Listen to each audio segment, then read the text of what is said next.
tous, c'est Romain, bienvenue dans Midi Expert, l'émission pour tout comprendre des enjeux et des réalités d'un métier. Je suis vraiment ravi de vous retrouver. Mon expert du jour, c'est Étienne. Il est très exactement responsable d'équipe, guidage, pilotage, navigation chez MBDA. C'est tout un programme et il va tout nous expliquer aujourd'hui. Bonjour Étienne. Bonjour Romain. Comment ça va? Très bien, et toi? Ravi.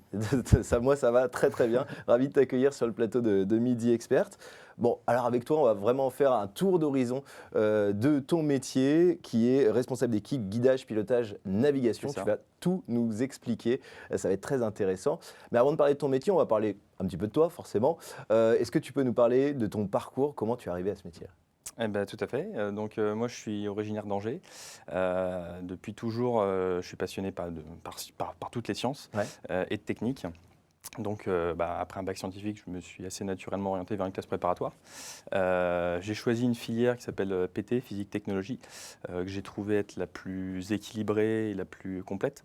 Et suite à ça, j'ai intégré l'école des arts et métiers, qui est une formation très complète et très orientée vers l'industrie. Et pendant ce cursus-là, il y a la possibilité de choisir différents autres cursus, soit à l'étranger, soit des doubles diplômes, etc. Et donc, j'ai choisi de faire, non pas un cursus à l'étranger, mais un double diplôme en France, Cool. avec l'école Supélec. En rajoutant une année, en faisant 2 ans aux arts et métiers, puis 2 ans à Supélec.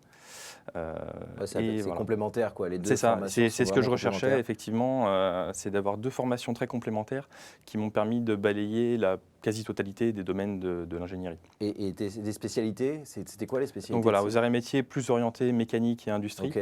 et Supélec, plus électrique, théorie de l'information, informatique. Ouais, tu commençais déjà à te rapprocher de C'est ça. la spécificité de ton métier. Moi, ce qui m'intéresse, c'est comment tu es arrivé dans ce métier-là et comment tu es arrivé dans ce secteur-là. Complètement. Et donc, à la fin de ce cursus-là, j'ai choisi une spécialité, une double spécialité entre Supélec et l'École Centrale Paris, qui était proposée par Supélec. D'un côté, en automatique et mathématiques appliquées à Supélec, et de l'autre côté, en mécanique des fluides et aérodynamique à l'École Centrale. Et donc, suite à ça, j'ai fait un stage de fin d'études d'abord chez Safran, Electronics and Defense, dans un domaine connexe. Et donc, à la fin de ce stage de fin d'études, je cherchais si j'allais continuer chez Safran ou pas. Et je me suis rappelé de personnes du service dans lequel je suis actuellement qui donnaient des petits cours et des interventions pendant ma formation. Et je me suis rendu compte qu'en fait, c'était un domaine qui correspondait tout à fait à ce que je voulais faire d'un point de vue technique. Donc voilà, j'ai postulé là-bas et depuis, j'y suis. C'est intéressant, je me permets de rebondir, l'importance du réseau pour trouver son futur métier. Complètement, oui. Ouais. C'est des personnes que tu connaissais, tu avais travaillé avec et c'est elles qui t'ont... Alors, travailler, effectivement, elles nous ont donné des cours, et effectivement, maintenant, c'est devenu mes collègues. L'importance du réseau. Concrètement, en quoi consiste ton métier d'ingénieur guidage, pilotage, navigation ?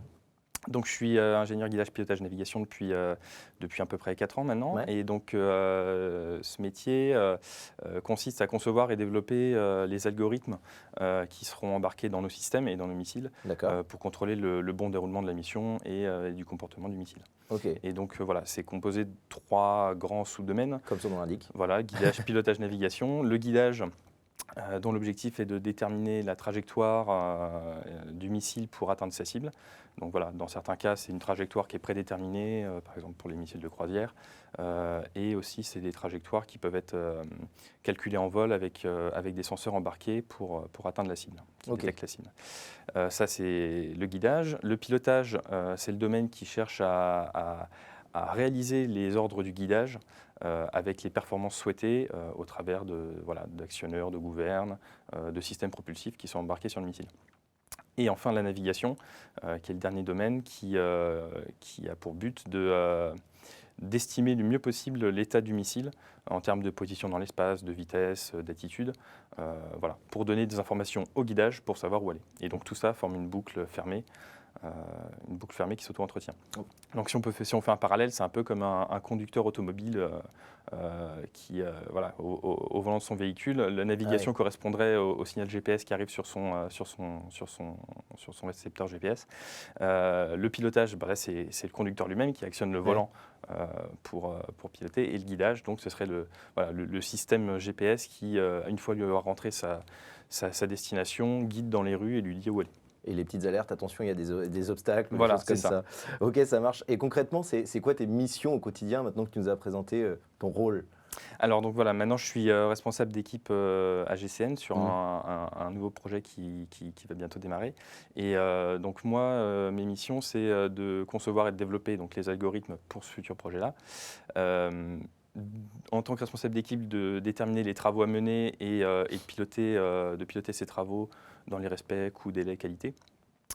C'est aussi de gérer et de former l'équipe qui est en cours de formation. Ok, Voilà, actuellement, on est 5 et bientôt 7 cool. et on continue à recruter. Et enfin, c'est de faire vivre la connaissance métier au sein du département GCN, voilà, au travers de veille technologique et de discussions sur du métier. On t'a amené à faire des formations ou des choses comme ça, ou peut-être de la vulgarisation de termes techniques ou des choses comme ça au sein de, au Oui, sein c'est de- ça, au sein du groupe? effectivement, on Ouais, fait des présentations des présentations. sur nos domaines à différents métiers, etc. Oui. Alors, je ne savais pas, mais c'est un métier qu'on retrouve dans plein d'autres domaines d'activité, dans plein Oui. d'autres secteurs en fait. Oui, complètement. C'est pas que réservé aux missiles. Au contraire, alors après, la dénomination peut changer de nom. Mhm. C'est pas toujours guidage, Mais pilotage, navigation. Mais globalement, on en retrouve typiquement dans des systèmes comme les voitures maintenant, les voitures autonomes, les ouais. aides à la conduite, Mhm. les Tesla, etc. Mais en fait, on en trouve aussi globalement dans l'aéronautique civile, militaire, dans tous les transports, que ce soit automobile, ferroviaire. Ça peut être dans plein de pans de l'industrie, en régulation industrielle par exemple, dans la thermique des bâtiments, dans les objets connectés, globalement dans tous les systèmes complexes et intelligents. Et qu'est-ce qui va changer entre les différents secteurs?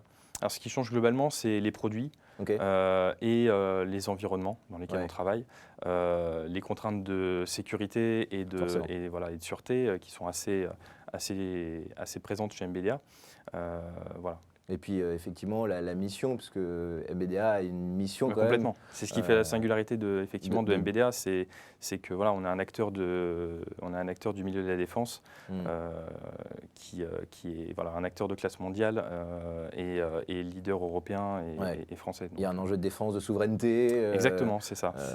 engagé. C'est la mission de MBDA, c'est d'assurer une souveraineté à nos clients. Du coup, ça va être quand même assez challengeant au quotidien. C'est quoi tes challenges? Alors les challenges principaux, ça réside dans le fait que les systèmes sur lesquels on travaille ont une durée de vie de la classe de 30 à 40 ans. Ah oui, quand même. Donc une durée de vie Ouais. assez longue. Donc voilà, un challenge majeur, c'est de concevoir nos systèmes pour qu'ils soient performants et toujours au goût du jour, 30, Ouais. 40 ans après, ou tout du moins qu'ils soient capables d'évoluer et de s'adapter Donc à des contraintes qu'on ne connaît même pas toujours. les produits qui sortent là, ils ont été imaginés il y a 30 ou 40 ans. C'est à peu Oui, près- classiquement, c'est ça, oui. Basiquement, ouais, c'est. C'est ça, Ok, c'est ça marche. 30 ans en avance à peu près, oui. Ok, d'accord. Et est-ce qu'il y a d'autres difficultés au quotidien dans ton métier? Ça, c'est une des grandes difficultés, parce qu'il faut réussir à se projeter. Tu es sur des temps assez longs. Est-ce qu'il y a d'autres difficultés que tu rencontres au quotidien? Une difficulté justement, c'est de s'adapter à ça et donc de continuer à faire de la veille technologique, Hmm. à entretenir une connaissance sur les produits qui sont en cours de développement, sur les nouvelles technologies, pour pouvoir capter et s'approprier ces technologies voilà, pour capter toutes les opportunités qu'elles peuvent apporter à notre métier. C'est drôle parce qu'en fait, on fait de la veille technologique, mais en même temps, c'est des produits qui vont sortir dans X C'est ça, donc dizaines d'années. Et finalement, on fait de la veille technologique sur des choses qui, au final, vont sortir dans 30 C'est ans. ça. Donc, on va parler des qualités qu'il faut pour travailler dans ce métier-là. Quels sont les hard et les soft skills à maîtriser? En hard, je suppose qu'il va y avoir. En hard skills, effectivement, c'est assez simple, hein. On cherche des gens qui ont un goût pour l'automatique, les mathématiques Bah ouais, appliquées au sens évidemment. large, Mm, le traitement de signal. Des gens qui ont un goût aussi pour la mécanique du vol, l'aéronautique, même si ce n'est pas fondamentalement nécessaire, ça Ouais. s'apprend aussi. Voilà, des connaissances en programmation, c'est un plus aussi. Ok. Et dans les soft skills, globalement, il faut des gens qui aient un bon sens physique. Principalement, c'est ça, qui soient curieux et force de proposition dans les solutions. C'est quoi d'avoir un bon sens physique? C'est de comprendre les phénomènes physiques en jeu dans nos systèmes et de D'accord, comprendre rapidement les interactions qu'il y a entre les différents sous-systèmes pour comprendre le fonctionnement global du missile. Avoir presque une vision à ce qui va se passer dans. Voilà, essayer un peu comme les d'anticiper, échecs. ouais. Exactement, et essayer d'anticiper les comportements à venir. Ouais. Ok. En termes d'outils, rapidement, quels sont les outils que tu utilises et que tu Alors, conseilles outre de gérer? les outils classiques, Ouais. les suites de bureautique, on utilise pas mal d'outils de simulation qui peuvent varier Ok. suivant les projets et les phases de projet. Donc voilà, ça peut être de la simulation par MATLAB Simulink, par des outils Python, Mm. par du code en C, C++. Et puis classiquement, pour développer les algorithmes, c'est bêtement papier-crayon et voilà. C'est la meilleure méthode. Voilà, c'est Et gomme. moi, voilà, moi je trouve ça efficace, mais voilà. Ok.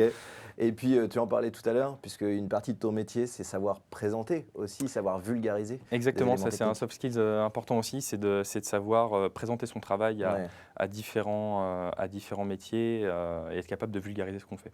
Ok. Et on va parler maintenant, on va rentrer dans une partie un peu plus liée à l'évolution du secteur, du métier. Ouais. Est-ce que toi, il y a des grandes mutations actuelles que tu es en train de vivre dans ton métier? Les mutations sont assez larges et elles sont un peu en lien avec ce qu'on disait tout à l'heure, c'est Ouais. que nos produits, on essaye de les penser de manière amont, donc il faut être capable de suivre des technologies qui sont soit en cours de développement, soit nouvelles, soit des anciennes technologies qui Mm. n'étaient pas embarquables avant parce que les calculateurs n'étaient pas assez performants ou parce que les TRL des technologies étaient trop basses. Donc voilà, il faut être capable en permanence d'être force de proposition et de trouver les opportunités que peuvent nous apporter les nouvelles technologies. Et est-ce que tu vois des défis là, qui viennent? C'est marrant parce que je te pose la question alors que c'est des choses qui vont durer pendant 30, 40 ans. Mais est-ce qu'il y a déjà, d'ores et déjà des grands défis là, qui vont arriver dans ce métier-là et dans ce secteur-là? Alors, dans les défis, on peut avoir par exemple l'intelligence artificielle qu'on utilise encore assez peu dans nos métiers. C'est vrai? Oui, assez peu pour des raisons principalement de validation. Donc Ah voilà, ouais. on commence à en intégrer, mais pas dans tous les métiers. C'est des problèmes de sécurité peut-être? Plutôt un problème de vérification et de validation D'accord. des algorithmes. Mais c'est quelque chose qui est en fort développement chez MBDA en ce moment Ok. et on en intègre de plus en plus dans nos systèmes. Ok. On va parler d'évolution maintenant du métier. Comment est-ce qu'il est possible d'évoluer quand on fait ce métier? Alors, le métier GCN est un métier technique mais assez général. Ouais. Donc on peut s'orienter vers pas mal de choses. Chez MBDA, classiquement, pour les ingénieurs, il y a 3 grandes voies. Ok. Une voie qu'on appelle projet, dans laquelle on peut s'orienter vers des métiers qui sont en lien avec le développement des projets, donc typiquement GCN, mais aussi d'autres métiers comme l'aérodynamique et tous les métiers techniques en lien avec le développement des produits. Ok. On a une filière plus expertise, où là on se spécialise dans un domaine en particulier, D'accord. donc qui est voilà, une filière à part entière et valorisée chez MBDA. Et enfin une voie dite projet, pardon, une Management. voie Ouais. management, pardon, dans laquelle on va s'orienter vers la gestion d'équipe, de services, de domaines, etc. Comme toi, tu as fait. Et voilà, vers lequel je commence à m'orienter. Ça marche. Une petite question, tout bêtement. Pourquoi tu as choisi MBDA? Alors, pourquoi j'ai choisi MBDA? Pour plusieurs raisons.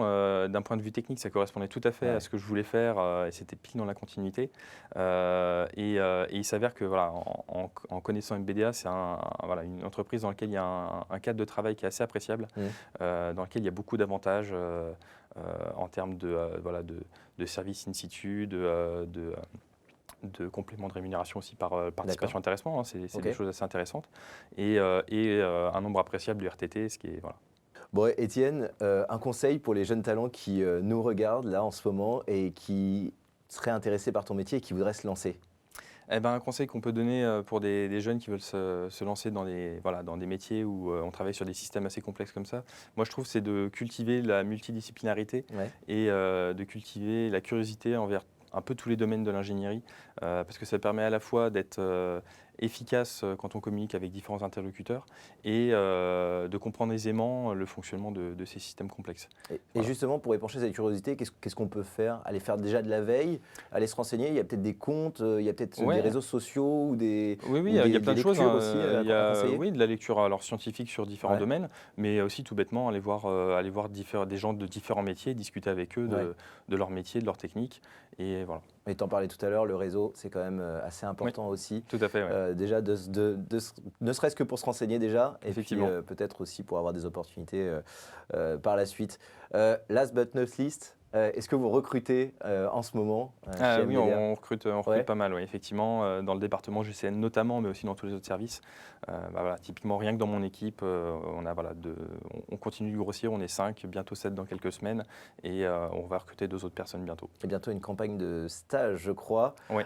Donc, cher jeune talent qui nous Ah oui, regardez. n'hésitez pas, on a Ouais. toujours plein d'offres de stage à promouvoir, oui, Bon, effectivement. eh ben super. Merci beaucoup, Étienne, Merci. de nous avoir parlé de ce métier. C'est vrai qu'on connaît finalement assez peu et finalement qui nous parle assez régulièrement au quotidien. Tu parlais des navigations embarquées dans les voitures. Oui, effectivement, c'est un Forcément. domaine qu'on retrouve dans Ouais. beaucoup de systèmes au final. Ouais. Ça marche. Merci beaucoup, Merci. Étienne. Merci à vous tous de nous avoir suivis pour ce nouveau numéro de Midi Expert. J'espère que ça vous aura intéressé et donné envie de postuler chez MBDA. Quant à nous, on se retrouve très bientôt pour un nouveau numéro de Midi Expert, évidemment, sur Job Teaser. Bye bye.